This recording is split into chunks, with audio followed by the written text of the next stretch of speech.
it was very weird to see at the time. So obviously I'm in the same class as Toby, that he's essentially monetized his assignments. He was getting academic credit for his business essentially. It was a very odd, because most of the students were nowhere near that interested in their projects and what everyone was doing. But yeah, maybe we should make that you only get an A. Yeah, if you can monetize. You can make over 10 grand. Yeah, yeah.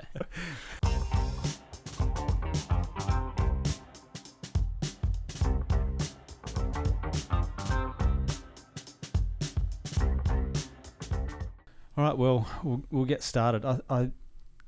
I think when I imagine what you guys are like at school and in my class, I feel you're both really creative, but both in quite different ways. Do you want to talk about how you have applied creativity in your kind of university space and future careers, and what processes you kind of take in that role? Me? Oh, okay.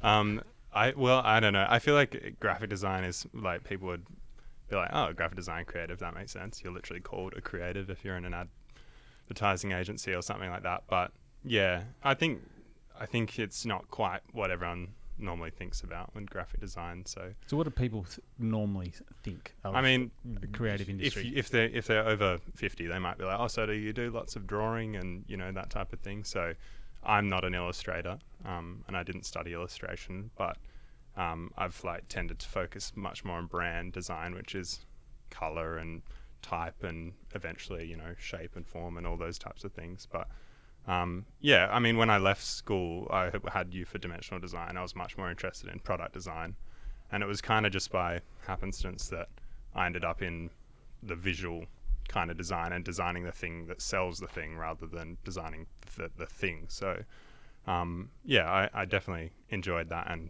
have finished my course in graphic design now. Where did you learn most of that stuff? As in? About how, what appeals to people in terms of colours and the Gestalt type stuff. Yeah, I mean, you learn, so essentially when I got into first year uni, it was rehashing a lot of the stuff that I'd learned in dimensional design, so product design at school, which, is the Gestalt principles, is the principles of visual design and all those types of things. And then it tended to get a little bit more into the kind of user-focused design, as you're kind of designing interfaces for apps and things like that, which you can kind of branch into as a graphic designer. So I think between year 11 and 12 design, product design, and first year uni, you learn all that kind of theory backing up. But I wouldn't say that my practice nowadays is super theory led. And there's some designers who that's their passion is the research and the, why and the scientific side of things. But I don't think it's a necessity for every graphic designer or every brand designer to be kind of theory led. Are you going on intuition a lot? Yeah, it's intuition, but also, I guess the client's giving you requirements as well. Yeah, that type of thing, and yeah, it's about visuals, and I think if you get too stuck in the nitty gritty of this study said that this color sells food well, you're going to really limit yourself. So you kind of have to be open before sometimes you do retrospectively go back and find that theory to find out why you made a decision. But yeah, it's interesting. It kind of just forms a foundation, and then you just branch off it as you do as a creative, I suppose. You don't really want to be limited or boxed in. So do you saying you tend to find what's good before you get to the theory? You find what's good intuitively just by playing with the colors and playing with your technology, and then back engineer it almost to exactly. It's ideation is that process of just doing a brain dump, and sometimes you don't want to limit that by kind of predetermined ideas, so you just start off and play around with things, and then you might get to a certain point where you're like, oh, this is working, but it's not quite there. So then you go back and kind of look into some articles or something, read a book, read lots of design books that can give you inspiration, and kind of find your path that way. But that's just me. I think it's the same for a lot of people. We tend to go theory down, but I think probably should be the other way around. You start and then pick on the bits of theory that you need, and then you can go research that. That's always the way I've tried to teach as well. But, what about you, Sachio? So engineering is not really normally seen as a creative industry. Are you a unique kind of person in that field? I don't think so. I think depending on what job you're doing in engineering, it can just be a kind of copy and paste from what they've done previously. But most of the time, we kind of are acting as designers, and it's in a bit of a different way to maybe how Toby would approach things. But usually, you'd have to come up with an idea and then make it work in real life is probably how I think about it. And like some more like real world, like kind of physics comes into things, and they're designing for the limitations of what's like actually possible or what's financially viable and stuff like that.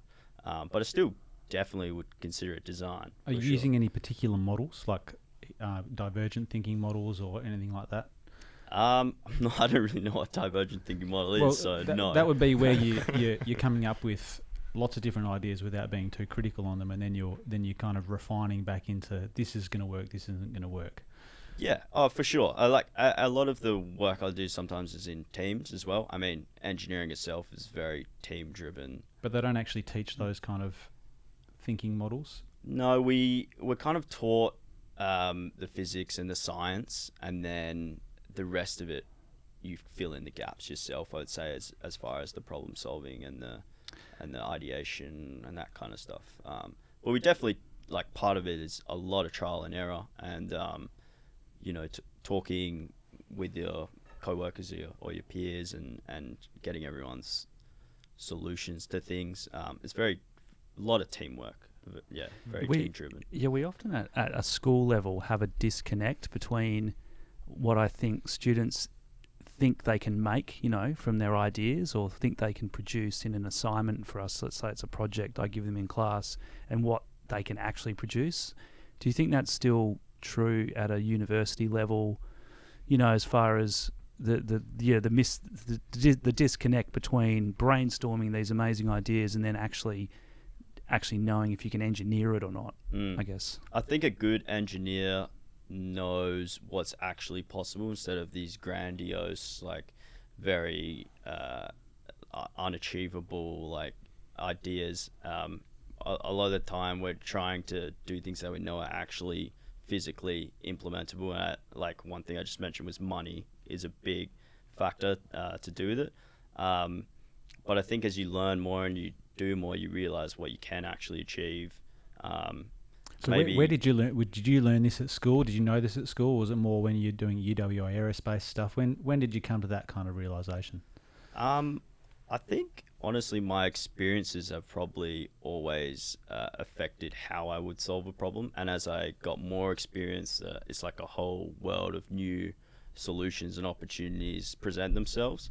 So I think, back in high school, I'd be thinking in terms of woodwork and, laser cutting. Whereas as I get more experience, now I'd be designing stuff that need to be welded or made from steel. But even back then, you weren't overstretching. There was no scope creep in what you were designing in year 12. You had an idea that was, it was relatively small scale, but what you achieved with that was really good. I mean, 95%, something like that. But but the product itself was relatively simple, right? But you knew what you could make because you had to create a design portfolio as well. Yeah, I think I guess it's a skill that I'm thinking of you because you did the laser tag. There was a leather. I did but then the sculpture that you did. Actually, we want to talk about that too because both of you had some things that I think really transferred a lot in that time. Toby, you were running a business in year 12. With men's fashion things, which was quite unique at the time. And Sachio, you did a bit of coding and mathematics to try and figure out that that sculpture that eventually turned into so I initially conceptualized that sculpture in year 12 in your class. And did you code? How did you create that? Initially, it was just kind of like 3D modeling. And on my laptop, and I have to say the first model that I did in high school wasn't entirely like it wouldn't have worked on a large scale because there wasn't that kind of mathematics and things like parallax. So like the further back you stand, the bigger something has to get. Yeah. It wasn't until out of high school, maybe when I developed some more skills with coding, that I adapted it to that. So is that one of the show and tell things you brought? I've got. Well, I can show you some. I've got some photos of the sculpture being installed. Show us, just so people have a bit of context when we're talking about this. So. It's interesting because Sachio's project in Year 12 was never meant to be like most of us got stuck in. We're going to have a final product here, and it's going to be polished and it's going to look really good. But Sachio's was always like, this is a model of something that I can't achieve right now in Year 12. But I want to, it would be a great thing to have at full scale, and then he did it. So this is going to be hard to film, but maybe I'll just show you guys. So this is a photo of the side. So it was perspectives. Is that what you called it? What was it called? Yeah, again? It's called perspectives. So this is one of the final installations. I have to say, the photographer didn't do a very good job at lining that up. It's a lot. It's a lot.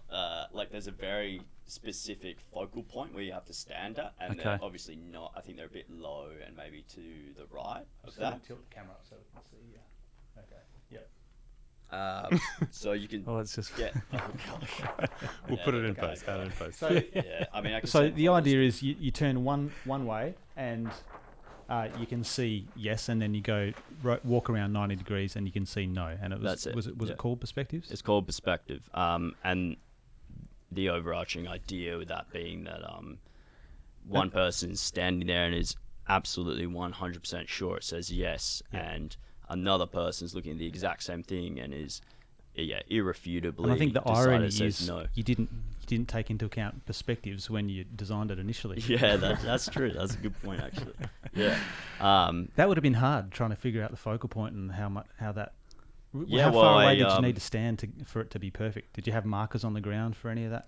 I was thinking about putting markers, but essentially, you're right, it was hard, but I offloaded that whole thing to the computer. This is a printout of the computer code that I used to generate the plans for the sculpture, and it's written in Mathematica. It's a maths-based programming language, but put in the images that you want on each side, and I could have put in anything like an elephant, but in this case I just had yes and no, and then it goes through and it calculates the positions of the posts and randomizes them. At the end you get this out, so this is like a map top down of where each of the posts are, and you can see the two focal points. So from one side it says no, and from that side it says yes.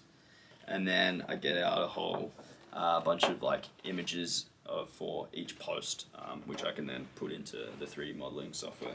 Got a photo here of me welding one of the frames, all of the frames. They're quite big, so like here's them all together. So the 4 squares bolt together, which was mainly done due to like transport, because then I can fit them all just on a trailer and then bolt them together when we get to the site.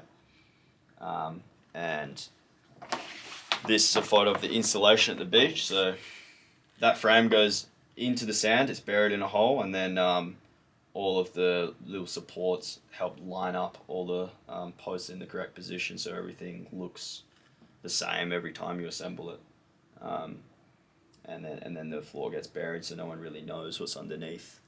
I think I ended up setting it so it was something like 3 meters from the edge is the kind of best place to stand, and the posts themselves are about 3 meters tall because the average Australian height I looked up is around 1.6 meters tall, eye level, and I was like, if I put it 1.5, then most people will be able to see the whole thing, because if you're too tall you can crouch down. Yeah. So the halfway point's 1.5 meters where you're supposed to stand off the ground, and then the posts themselves are 3 meters tall, which is double that. So it sounded like you had to think about quite a lot after the initial design. 90% of the work was after the initial conceptualized idea. And were there multiple? I guess there can't be multiple prototypes of something like that. Like once you've designed it and you start to build it, it's not like you build 7 versions and then get to the one you want. Like that is that right? I'd have to say it's one of those things like you can do a prototype, which I did, but it doesn't take into account everything that is going to be in the real thing. For example, when it is 3 meters tall, 5 meters wide, it's made out of steel, and assembling all the steel together, welding it together, making sure it's strong enough on that scale, you just can't model in a small, desk model. And so designing the big thing was kind of 90% of the work. Like, it gets to a point where you can't really do prototypes. You just have to do the main thing. I have a photo here of this photo is of, you can see the installation. So we've dug a big hole, and there's a whole frame underneath, which holds everything together. Yeah, I was wondering, I thought you might have put it in concrete or something, but yeah, No, that's a good idea. So it's a frame which splits into 4 sections and are bolted together. So things like that, if you're just making a small model, you don't need that whole frame. You just stick them in, I don't know, some piece of laser cut ground, right? But this problem arises when it's that large. You have to start designing things beyond the sculpture, like the whole footing, thinking about how we're going to transport it there. So it had to be separatable into 4 sections. Did you have any references for doing this, or was it this is all novel ideas? It was. Sachio, could you show that on that side, on that side instead, just so we can, yeah. Yeah, maybe we can. Maybe I can send through some photos of these. Yeah, no, that worked okay, I think. Cool. No, it was pretty much all me. Yeah, I'd say. I mean, other than just general engineering, principles which everyone would learn. Yeah. I think that's the idea of engineering, is you don't need a reference point or previous work. It's about extrapolating everything you know into something new.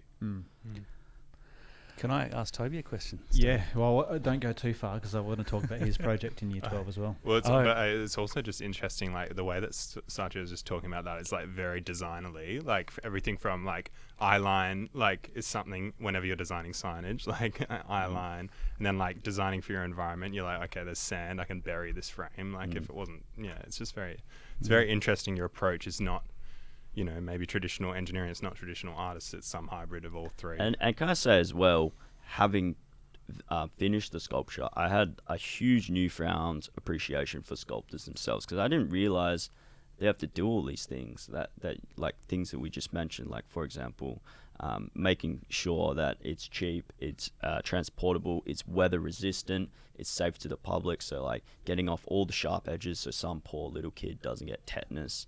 All these things, you wouldn't think an artist is thinking about all that. And in a way, they're almost, without realizing it, a lot of sculptors are being engineers. Are there any sculptures right now down at COT that you said, kind of make you really appreciate that engineering dimension, and that particularly more than others, that you would say look like a real challenge to have put together?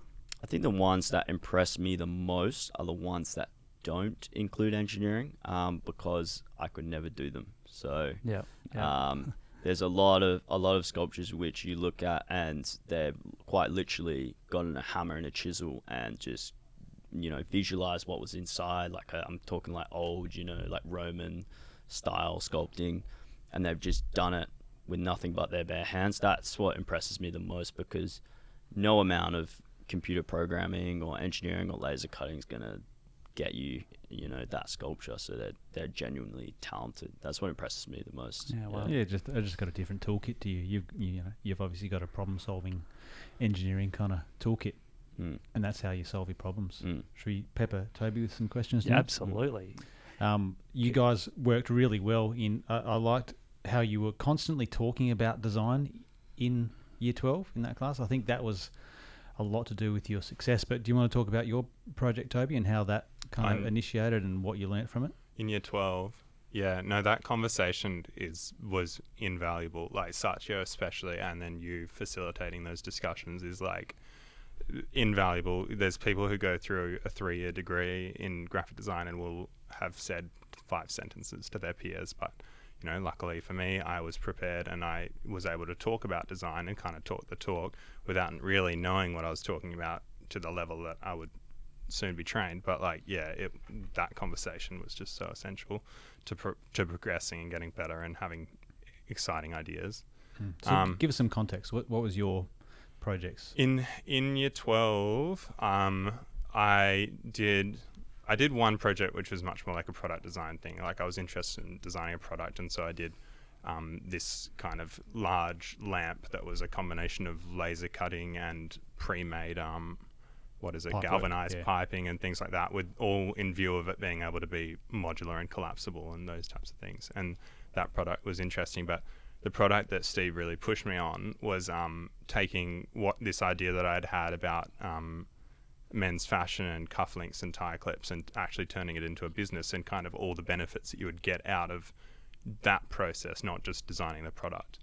And so the product that I had, was kind of sort of using pre-constructed elements and then laser cutting technique and engraving and designing. But then what really was beneficial for me was all the stuff that went along with that, the designing, the packaging, or the marketing, the setting up an online business, and as a result of setting up an online business, you have to start doing flyers or doing, this, and you can. Well, you were immersed in a proper real world situation. It wasn't conceptual. You were doing all this in real life. Yeah. And it was exciting because of that. And it was new relatively new at the time. Like, at least there was no kind of social media market, e-commerce world yet. Like Instagram as a selling tool was kind of only just really gaining popularity, so it was all very exciting. And like Etsy was kind of booming, or in like late stages of booming at that time.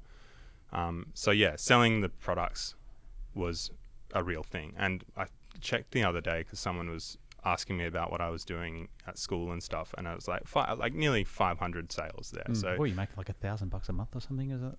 I was making more money than I'd ever made off a casual job, put it that way. And like while you're in school, and you can do it often in the wee hours in the morning, like after doing your studying, or sometimes instead of doing it, it was like a really rewarding, both financially and as a learning experience. And it really did carve my path, because after school, I'm not sure if you remember, I had like the pop-up store, that's right, physical pop-up in store Fremantle, which was a little one, and then I ended up doing a cooperative in the same place in Manny Fremantle, which is now apartments, but next to the Target there, and both were not very successful, but they both got me into that creative kind of crowd of people who now some of them I still have business or like relationships with, or I know who they are, and it's kind of carved out that slow edging towards a creative career, which is interesting. Do you still have a little bit of a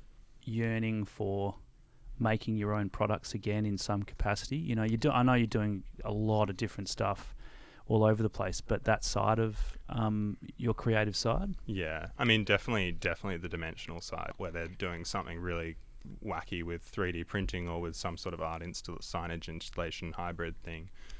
In my current career, where that comes in is doing, you can touch on as a designer, definitely signage, which can be as 3D as you want it to be, and then also like interior and stuff. So you can tread into those territories too, because if you're marketing something, the space that people are entering into is a really, really big part. So graphics can come into that. I can also say it was very weird to see at the time. So obviously I'm in the same class as Toby, that he's essentially monetized his assignments. That's what he was doing. Yeah, there was a lot of question about it. It's like, why is he allowed to do that? I was like, why can't he do that? Yeah, he was getting academic credit for his business essentially. It was a very odd, because most of the students were nowhere near that interested in their projects and what everyone was doing. But yeah, maybe we should make that you only get an A. Yeah, if you can monetize. You can make over 10 grand. Yeah. No, yeah, well, capitalism, isn't it? But no, it was much more interesting when you were making money, and I think it's the same thing that everyone always says is, I can't wait to be paid for what I'm studying because I'm going to be more invested in it. And to an extent it's true, but you've got to like what you're doing. Well, you're exploring different concepts there. One, I think your first product was something that you wanted to make, and the second one you're like, yeah, I want to make it, but I kind of actually more want to see what happens, because there was a lot of flexibility involved with what you made and what you continued with, because you changed what you were selling depending on what was selling. Yeah. So there was no fixed mindset. It's like, no, I like making my cufflinks like this. I'm going to keep selling. Like you're dictated by the market. Yeah, exactly right. And by the user, I think. Like, you're doing these things, which I guess people don't really know what I'm talking about, but like cufflinks, tie-pins. And then you started creating like wedding gift packs and things. So Yeah, it was constantly expanding exactly. towards what was selling. Right? And not only was the rewarding part for it, creating my own business and shipping stuff and all that exciting things, which is literally like wrapping a present but in reverse. Like, I don't know. And like, that you would get requests from people, do you have this? Or you would get feedback from people saying, oh my god, these went down so well, all my groomsmen loved them. So it was really user driven, and it was just about, you know, making people happy as well as making money as well as design. So it was that kind of trifecta of having fun. And yeah, I didn't stop it because I stopped having fun. I just stopped it because I became more interested in other things. So can I ask, you talked about that trifecta, all those great things in conjunction with each other.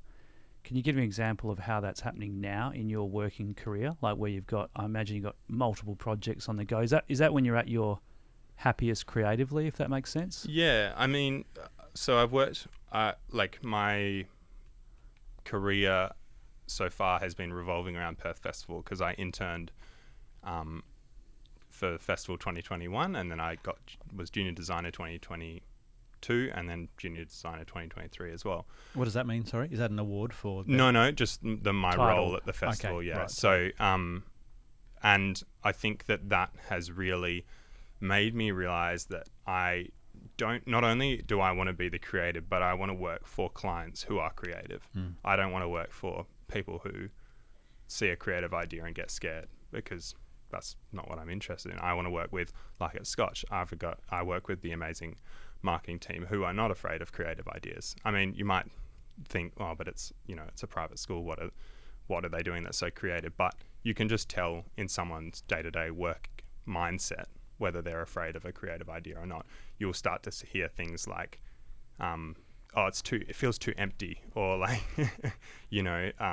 it's just not really us, and things like that. And that's where you can What do you think tell is that people restriction? I imagine you spent some time thinking about why some people are scared of those ideas and why some people aren't. Why do you think some people are scared of creative ideas? That's a big question. That's a big question. We get deeper. Sorry. I mean, it's change, which is often part of it. And yeah, I mean, there's actual scientific phobias of naked space, of clear space. It's like in whatever it is, the 100 Principles of Design, there's one of them, which is, I forget what it's called, but it's a phobia of clear space. So there's these things that are hardwired into your brain, and unless you kind of challenge your perception, which not many people have to do in their day-to-day job, especially if they're not in a creative job, it's just very easy to get set in your ways, I think. And yeah, it's just about challenging yourself to accept something new and see how it goes. It's taking risk. It's those things that can kind of progress you to become more creative. In saying that, like, my work, I wouldn't say people would look at it and go, wow, that is so creative. Like, but it's about the process that got me there and the problem solving that's creative. Yeah. Do you find a similar thing, Sachio? Do you come across people that are kind of afraid of those any ideas that you've been coming up with and say that won't work, or those naysayer? Well, a lot of my endeavors would be on my own, so you're the only person saying yeah, yes or no. what I say goes type thing. What about with about the the rockets? UWA Aerospace? You're working in a team there? Yeah, we work in a team. I think there's that. Maybe we're not thinking about creativity as much. We're more just thinking about, like literal engineering and science and what will and won't work. I think it's important that like everyone on the team's very like open-minded and respectful. I don't think anyone would be like, no, that's nonsense. We're not doing that type thing. It also comes from the fact that I think we will probably respect each other in terms of our capabilities and no one would say something absurd in the first place, maybe. But I guess there must be a tendency in engineering too to you want critical views in the room, right? I imagine in solving engineering problems, I think at certain stages you do, but Yeah. I don't think at all stages you do. I think there needs to be a time where you're like just throwing out ideas without being instantly critical of it. I mean, that's my thoughts. I don't know what you think. I think it's hard to think about the process like that in depth, to be honest. Like sometimes it just feels like we just get to the answer pretty straightforward and quickly. I got to be honest. Don't really reflect too much on like our deliberation and how we get there. You just kind of. So here's the question: and do you think that can be taught? Because it obviously everything you're saying sounds like it comes very intuitively to you. I don't think about what process I'm doing.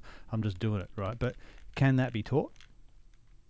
I think it can be like practiced and rehearsed and like built through experience. Yeah, through experience. It's for that sure. toolkit that you're talking about, right? Like as long as you have that baseline of skills, then you're free to like. And if you're directly teaching, make a beeline. If your teaching involves practical experience and practicing along the way, then yeah, for sure it can be taught. All right. So what's the limiting factor then? Because I can say all this stuff to my students. It's like you got to have conversations with your friends. You got to like have this problem solving technique. You got to actually try it and then see. But what is the restricting factor? Do you think motivation? You're getting into because I think that's motivation is a really important question here, isn't it? It is. Yeah. Like especially when you're a young student and you're being told to do all these assignments that you might not necessarily want to do and study for these tests you don't necessarily want to study for. What's your sorry, slight digression, but in terms that's all in line with it, I think. I think motivation really is. Well, don't get me wrong, there's certainly subjects that I did not enjoy in high school.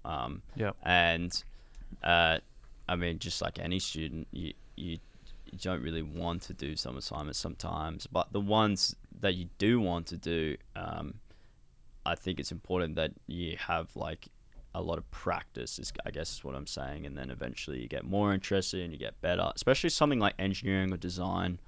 You don't necessarily need a structured kind of assessments and essays, stuff like that. It's more just like doing a project and then everything just fills in naturally. Like for example, Toby building his business, there wasn't tests about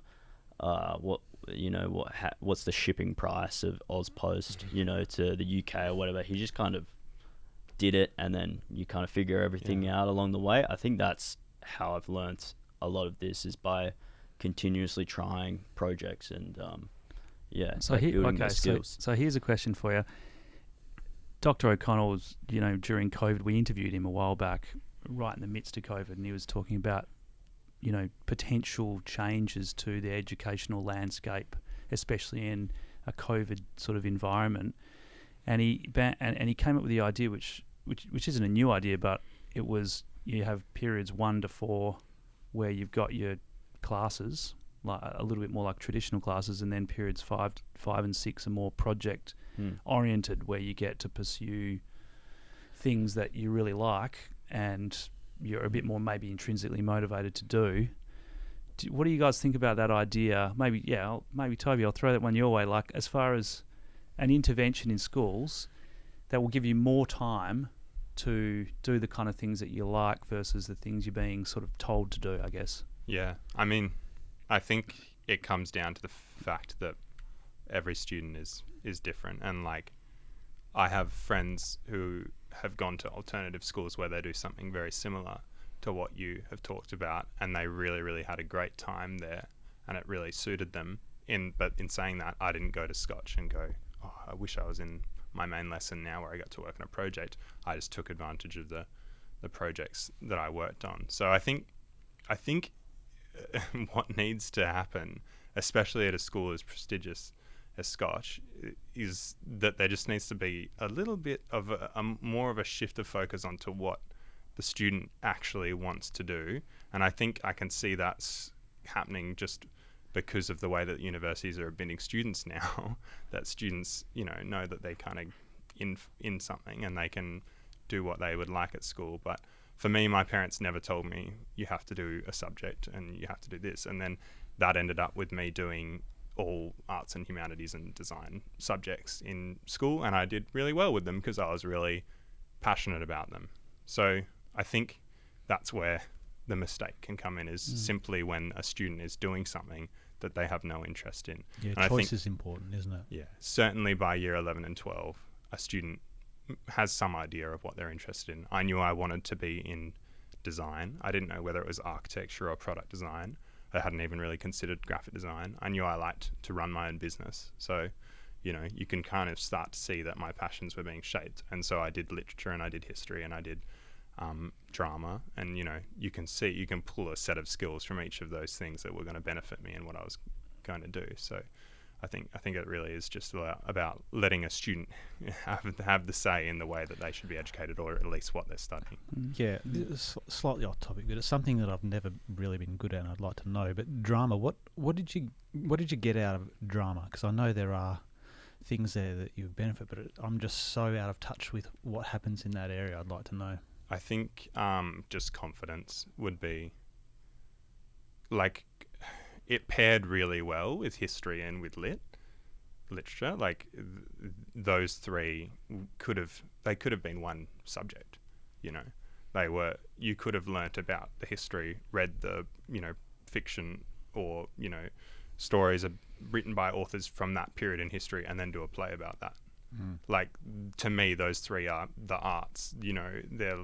You're kind of That's Renaissance a project-based learning type thing. I mean, you could make props in D&T for a similar thing, but we try to get those things happening, but we're often restricted by timetables. Yeah, and the same thing happens at unis. When everyone's so used to being closed off in their departments, this interdisciplinary thing is always so tricky. But yeah, drama at a very surface level was just confidence, and I can see that didn't make it in my first audition for a production at Scotch. And then I made it in my second one. I had a small role, met some older boys who were really passionate about drama, thought, okay, well, I'll stick with this. And then the next production had a lead role.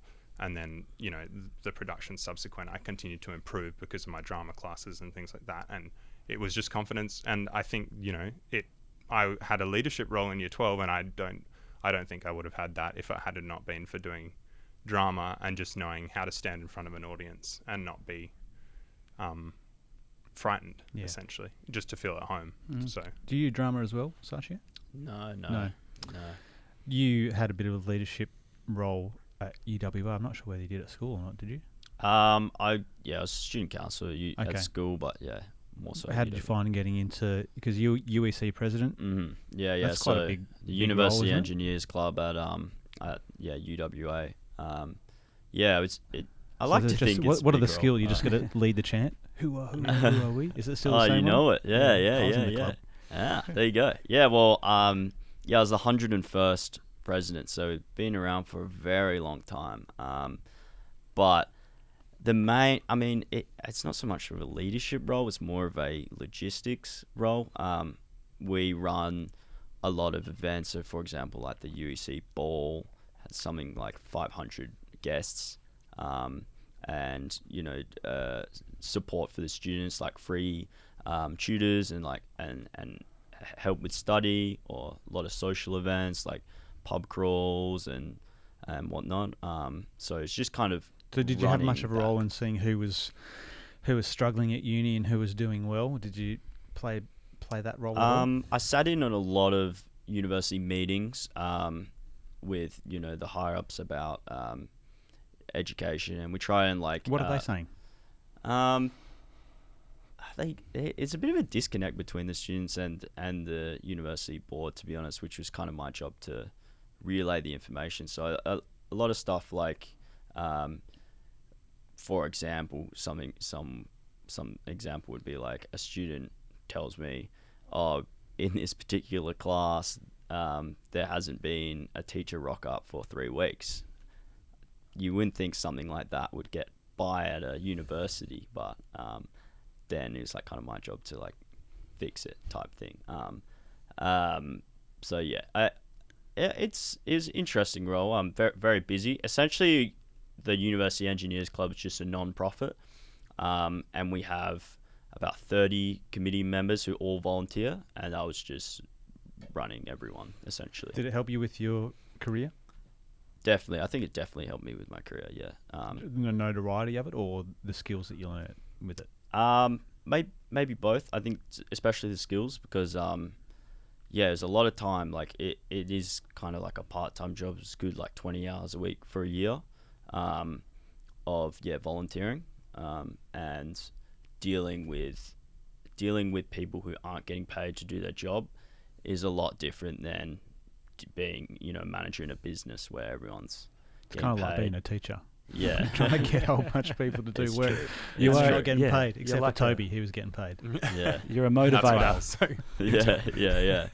No, it's a very interesting experience, and So how'd you go with motivation? And speaking of that, you had to motivate people. How'd you do it? it's very hard. It's extremely hard to get people to do stuff when they're not getting paid. They've got assessments. They've got to get money Preaching to the during the converted. week. And See, we know all this. We want to Yeah. know, how do we deal with that?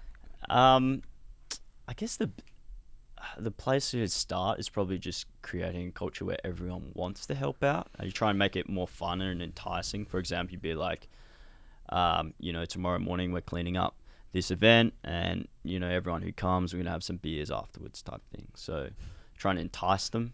That's not going to work for us. No, I don't think they'll work at Scotch. But honestly, I don't know. I think also is part of it is finding the right people as well.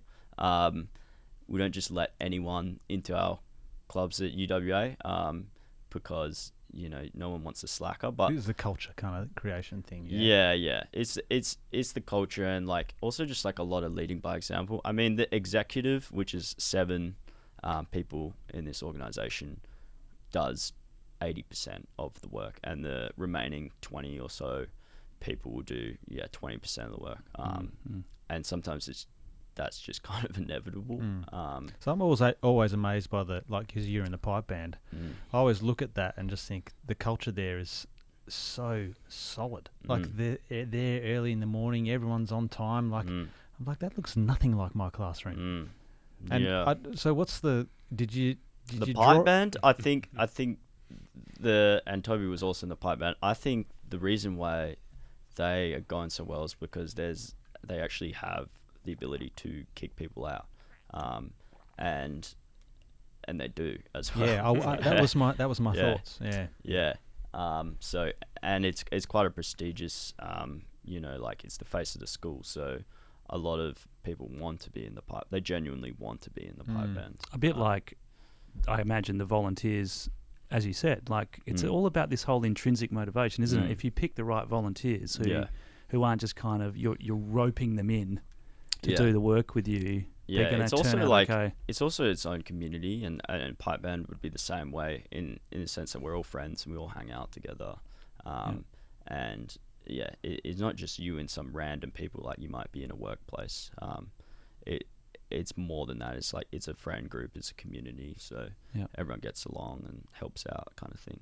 Do you think I imagine that's going to be able to translate really well for you when you're going into an engineering firm, and obviously you can work well with people. I think that seems obvious to me, but managing 30 volunteers, like when you go into a workplace and you're given a team, and yes, they're getting paid, you sort of still have to know how to work with people, don't you? Even if they're not volunteering. I mean, people could get paid, but they might not want to do a good job for you, sort of thing. So yeah, well, ultimately my dream is to start my own business, and I think the skills that I've learned in the student clubs at UWA, not just UEC, but also like UWA Aerospace, I think they're going to be absolutely imperative to that side of things for sure. Yeah. And it's not just about your technical knowledge as an engineer, but dealing with people is a huge part of that, I think. Yeah. I used to get a lot of awesome. grief with designers. There's always this designers versus engineers thing. I don't know whether you come across any of that yet. But I've come across the engineers versus machinists. right.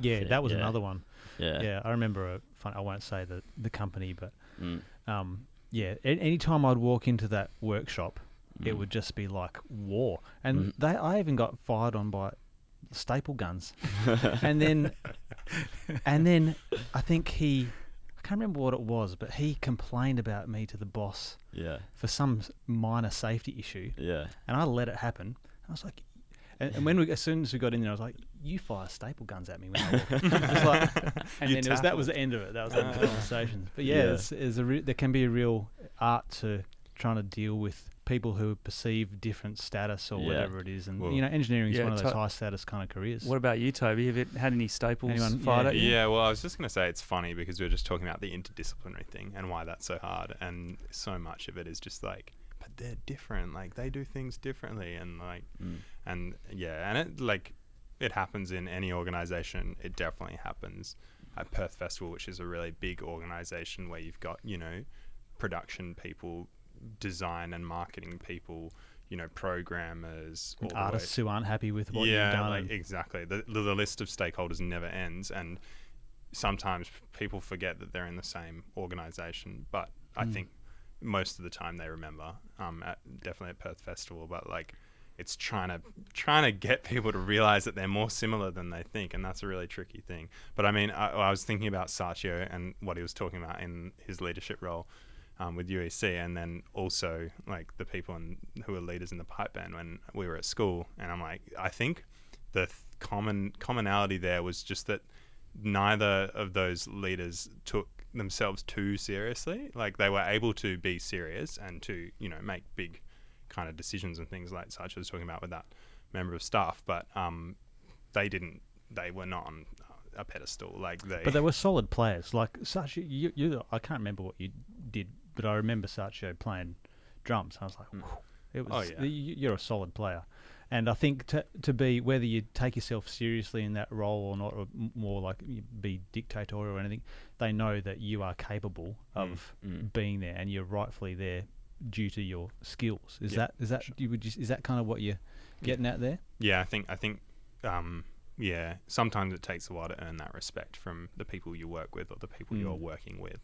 I think it's a lot of the reason why I get any respect is because they know I can make good things. It's not for any other particular reason. It's just I'm good at making things, and maybe not everyone would like to admit it, but maybe that's because people feel like they will learn something from you, that you've got something to offer them, and like I think inherently people can be selfish, and maybe it's some element of that. It's like, oh well, I know that Steve can make amazing wooden surfboards, and I like to surf, so maybe that's, and I think that's an enticing factor. And in any role you're in, I think you should make it clear what you have to offer other people, because it's this give and take. take. There needs to be trust into whether is this person telling me that they know how to make these things, or they're capable of these things, or are they just saying that to me? Do they upload YouTube videos as proof? Toby, I wanted to actually ask you about, you've got this interdisciplinary world of graphic design and media and marketing and teams and everything. Being musicians, we know this is an interesting thing in terms of language, right? Like when musicians are talking to each other and they're trying to tell each other creative ideas, what they want and stuff. It's often very ambiguous and sort of opaque, the kind of ways you communicate. You say, I want it to be a bit warmer, and that kind of thing. Do you find that kind of language miscommunication is very tricky? Because I've had this experience myself with when you're talking graphic design and visual art. It's like people sometimes don't know really what they want, and they don't know how to describe things creatively. How do you deal with that?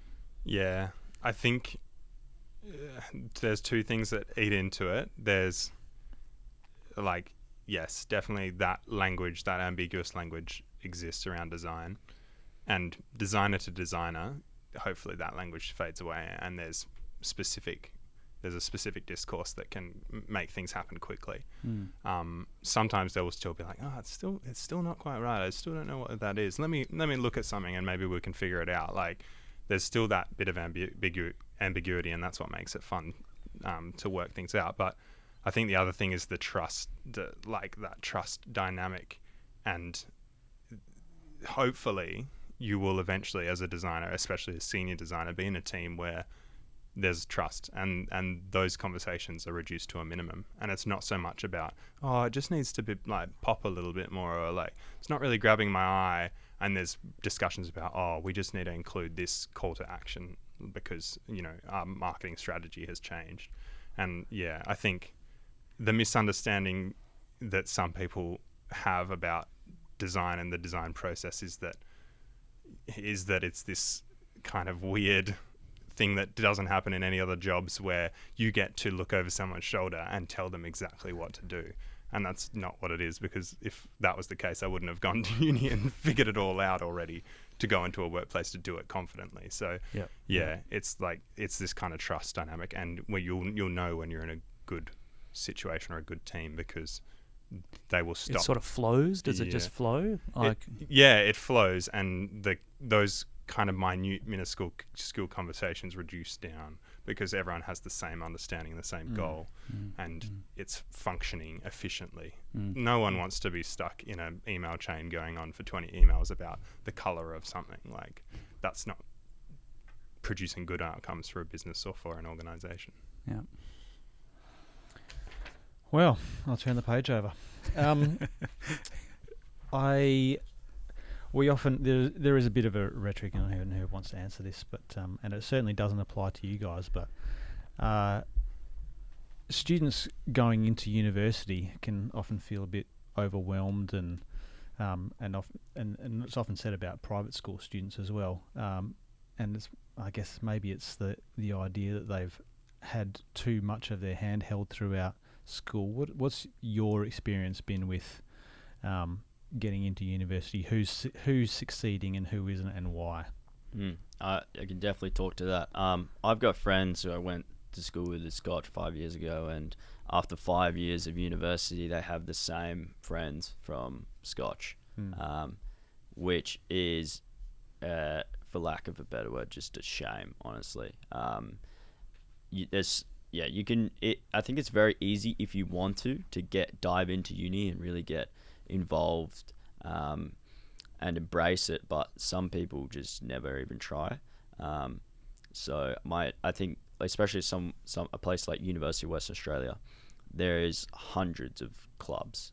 There's a club for everything. There's a backgammon club, there's an anime club, there's an engineering club, and all you have to do is just rock up to an event, and they make it very easy for you to assimilate into that new lifestyle and to make new friends. I think I understand why people could be worried, but I would say that university is so easy to make new friends if you actually try, and you can create a whole new life for yourself beyond high school.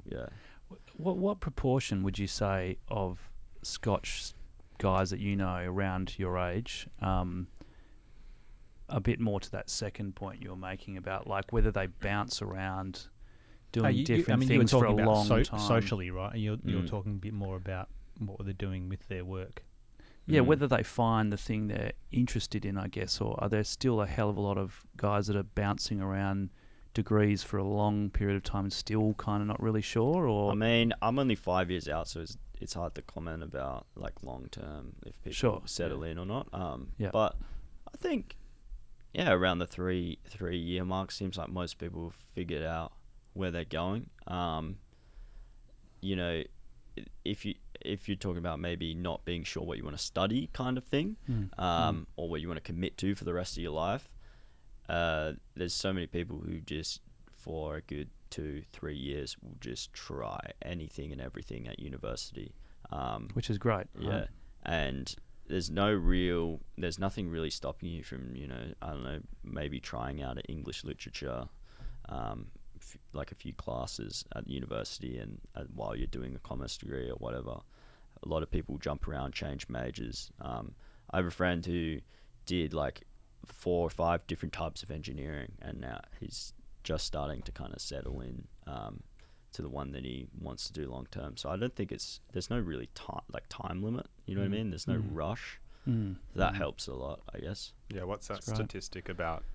We'll change careers like 3 times, 4 times, 5 times in our lives. Like, I think that's pretty apparent to people who have the confidence in their own abilities. It's just when people haven't quite found that confidence, then try and become a specialist in something. Like, I think a mindset of a lot of Scotch boys and people coming from private schools who don't know what they want to do is to be like, well, I may as well just do a generalist type of degree. Sorry to use the example of commerce, but like, you know, that can be, or commerce or law. Those are the classic ones where it's like, oh, you can go off and do anything, you know, and that's true. But you are doing 3 years of a degree, that 4 years, whatever, that you're not super passionate about, and that can wear you down. And by the end of it, you might be like, I want nothing to do with that anymore. So yeah, like if It's you're hard to know until it's happened, isn't it, in a way, you know? Yeah, but if you're really into, like I was, into design, and I looked at all the courses around Australia who were teaching, you know, product design or any type of design, and eventually I went back to Curtin in Perth, but I was like, okay, I get it now. There's actually offerings that are really about what I want to do. You don't have to just do the big tier generalist degrees. Maybe even do a TAFE course. It could be so beneficial for a student who's like, I really like this thing, but I can't find a uni degree in that, so I'm just going to do this TAFE course that they're offering, which is a diploma for 1 year or something. It's like, then at least they've had an educational experience that they've valued, and it will encourage them to push their education further. Yeah, I agree with Toby. I'd say don't study something that you're not interested in. And you see all these things online, people like, oh, ChatGPT can write my entire assignment for me, and I don't have to do any work. I just see that, and I'm thinking you're missing the point. Like, if you're using an AI to do your work for you, then you need to change degrees.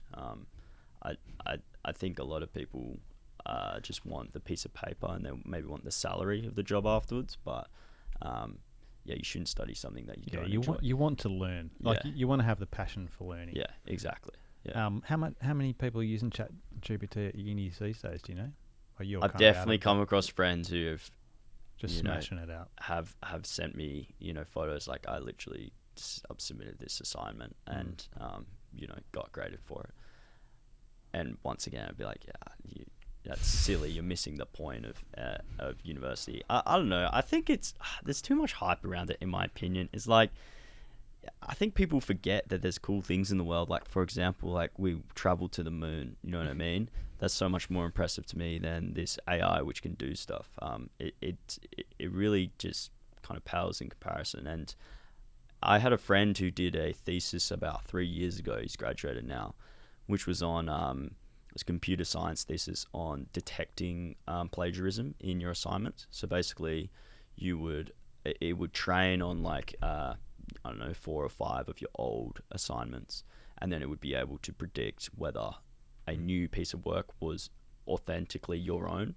So it looked at the style of how you wrote and whether it changed. Yeah, exactly. And that was 3 years ago. This was before ChatGPT and stuff, and I honestly can't see why that's not going to become a thing. If you have an AI that can write stuff for you this well, then obviously there's going to be AIs which can detect you using that AI. So I don't think if people were using it as a, you know, free pass for their assignments, I don't think that's sustainable by any means. And I also think it destroys the point of paying for a degree. It gets things wrong as well. I used it to write the last blurb for our previous podcast, and it got it wrong. It just, and I've heard of people doing. They just do little bios of themselves and just check, and it just gets a few things wrong, which someone who actually knows the content would be able to pick up on. So I imagine lecturers and markers would be able to look at it and go, yeah, not quite sure. Well, yeah. I mean, ChatGPT is like a language model. It's not like a full artificial intelligence. So it's just imitating someone writing a blurb. It doesn't actually know, you know, how to write a blurb. So it's like faking it, essentially, which is very much to the detriment of people who are faking it by using something that's faking it. It's 2 tiers for them to get it wrong. Okay, we're faking being podcast hosts. So. Yeah, exactly. But I think that there will be a very quickly there'll be a vacuum in the job market of like, oh, we've replaced all these people with AI, so like we need people who are people now. We need people to service that part of the interaction that the AI can't replace. This like just going to meetings and buying the person you're meeting with a coffee, like, you know what I mean? I think there will be a vacuum of the human nature that will need to be filled, and those people who can do that well will get the jobs over people who can do the task but not the human part. Yeah, Mm. and Mm, creative totally industries agree. as well. I think are always going to be relatively safe. Mm. So before Sam asks you a few questions, Quick fire questions. what do you just give us a little rundown of where you want to be heading over the next little while, or I don't know what the time frame is, but you have short time frame goals, long time frame goals. I have. Well, you're heading to Melbourne, right? I am heading to Melbourne to work. Is for your job, yeah. Yeah. I guess my long-term goal, as I mentioned before, is to start my own business. I want to start an aerospace company. Very into rockets and space and stuff like that. So I think where I'm at now, it's probably going to be working in the aerospace defense industry for the next 5 to 10 years as an engineer/scientist, and then Skilling up.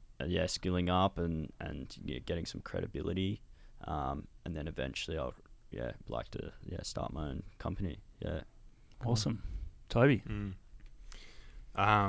Yeah, I don't know. My long-term goal has always been to create, talking long-term here, don't get any ideas, but it's to always been to facilitate like something where I can have a kid and be involved in my kid's life. Like I never wanted to be working at an agency when I have kids and coming home late and that type of thing. And that's kind of driven my decision making like while at uni, and then after uni is like I very quickly was like, hang on, I don't think I'm really cut out for like being in an agency and doing all those hard yards. And yeah, so that's kind of come into my decision making a lot. I'd like working with agencies and I will want to continue doing that, but I don't think that On your own pathway- terms, a bit more. Yeah, and I don't think it's like people are always like, oh, you must love entrepreneurship. Like you had that business, and and I'm like, well, I don't think I like entrepreneurship. I think I like the lifestyle that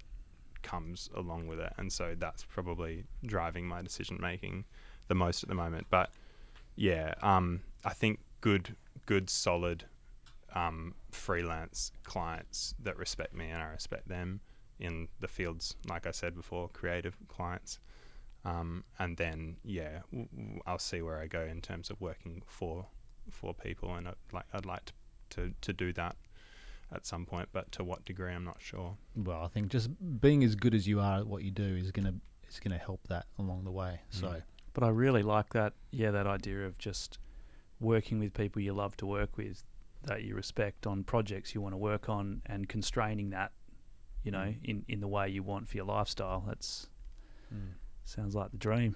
Yeah, we'll see how it goes. Eventually there'll be bills to pay, and it's funny. All right, we got some quick fire questions before we wrap up. Sachio, first one for you. Deserted Island, favourite album? If you could have one album. Something I'm enjoying right now is Igor. Is a great by Tyler the Creator. Oh, okay. Great album. I like that kind of orchestral hip hop. Kind of like also like kind of Kanye West, like Lots of production. like lots of production. Like choirs and stuff like that mixed with the hip hop. Yeah. Awesome. Toby? It's probably just the White Album by the Beatles, then closely followed by Harvest by Neil Young. But both very the good White calls. Album is too much variation. It trumps Harvest, unfortunately. But, Okay. Double album. yeah, exactly. A lot of great There's, songs on that. why wouldn't you double album on a deserted island? Okay. Toby, a habit that you have formed in the last 5 years that has been of great benefit to you? Definitely going to the beach and staying at the beach for longer than just swimming. That on the weekend, when you just had a busy week, Saturday morning, wake up, go for a swim, and sit at the beach in the shade, sun smart. And pretty much just looking at Sachio's sculpture. Yeah, exactly. Clear view. Thinking, how can I do this? Do the next one? No. Plotting. No. Yeah. Just doing that. Reading a book, having a coffee at the beach. Like for my mental health, big improvement in just having that kind of clear space, and just in general finding clear space, not to think about anything, which is hard to find sometimes. It is. Sachio, what about you? A huge part of my productivity is attributed to it's a website / app called Trello. I'm not sure if you guys have heard it before. No. It's essentially like a glorified to-do list, and I've recommended it to a lot of people.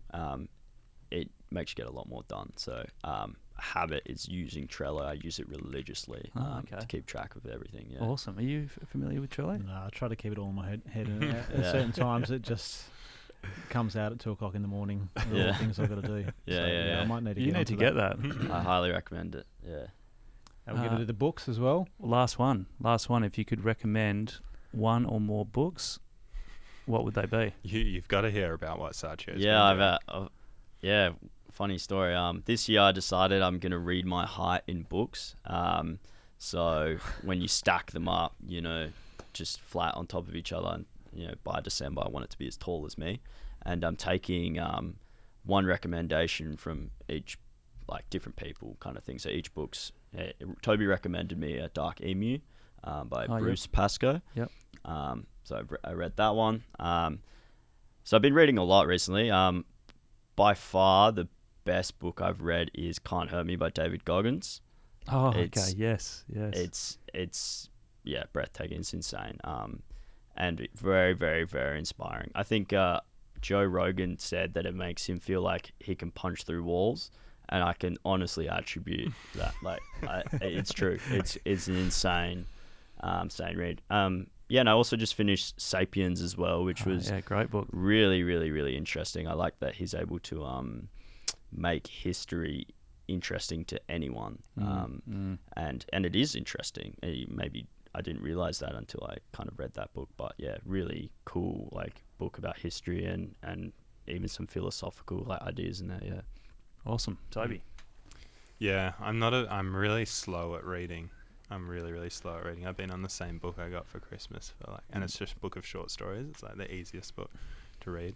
I read a lot of design inspiration and old-timey design books too, but they're not really for everyone.